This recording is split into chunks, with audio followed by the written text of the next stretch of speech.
Beans cauliflower fry తయారు చేయడానికి కావాల్సిన పదార్థాలు: కాలీఫ్లవర్ ముక్కలు 1.5 కప్పు, బీన్స్ ముక్కలు 1 కప్పు, కొబ్బరి తురుము 1/2 కప్పు, నానబెట్టిన వేరుశెనగ పప్పులు 2 టేబుల్ స్పూన్లు, వేపించిన పల్లీలు 2 టేబుల్ స్పూన్లు, నిమ్మరసం 1 టేబుల్ స్పూను, తేనె 1 టేబుల్ స్పూను, శనగపిండి 1 టేబుల్ స్పూను, ధనియాలు 1 టేబుల్ స్పూను, జీలకర్ర 1 టీ స్పూను, మిరియాలు 1 టీ స్పూను, ఎండుమిరపకాయలు 2, కరివేపాకు కొద్దిగా, కొత్తిమీర కొద్దిగా.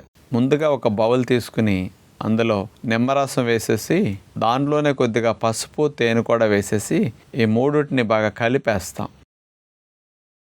ఆ నిమ్మరసం మిశ్రమంలో మనం కట్ చేసుకున్న బీన్స్ ముక్కలను వేసేస్తాం.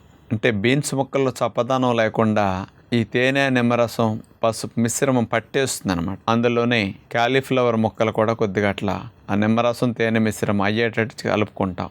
అలా చేసి ఆవిరిలో పెట్టి ఈ ముక్కల్ని 50% బాయిల్ చేసుకుంటాం. ఎందుకంటే మెత్తగా అడిగితే ఫ్రై లాగా బాగోదు, పేస్ట్లు అవుతాయి. అందుకని 50-40% పచ్చిపోయేటట్టు ఉడికిస్తే చాలు, కమ్మగా ఉంటాయి. చిన్న బాండీ తీసుకుని అందులో ధనియాలు, జీలకర్ర, మిరియాలు ఈ మూడింటిని అట్లా సన్నశాఖ మీద వేపించుకుని మిక్సీలో వేసుకుని పౌడర్ చేసుకుంటాం. ఇది ఫ్రైకి మసాలా లాగా. ఇవన్నీ గ్రైండ్ అయిన తర్వాత అందులోనే వేరుశెనగ పప్పులు కూడా వేసేసి మెత్తగా పొడి చేసుకున్నాం.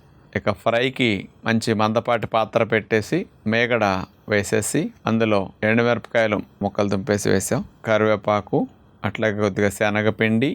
ఇలా వేయటం వల్ల పొడి పొడిలాడుతుంది అనమాట. అందులో కొద్దిగా పచ్చి కొబ్బరి తురుము, ఇవన్నీ వేగనివ్వాలి. అలా వేగిన తర్వాత మనం ఫ్రై కోసం సిద్ధం చేసుకున్న మసాలా పొడి ఉంది కదా, ఆ పొడి కూడా ఇందులో వేసేస్తాం. ఆవిరిలో ఉడికించుకున్న బీన్స్, కాలీఫ్లవర్ ముక్కల్ని అందులో వేసేసి కలిపేస్తాం.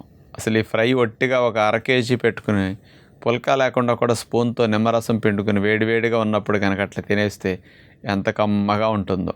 చాలా మంచి రుచిగా తినడానికి బాగుంటాయి. ట్రై చేయండి మరి.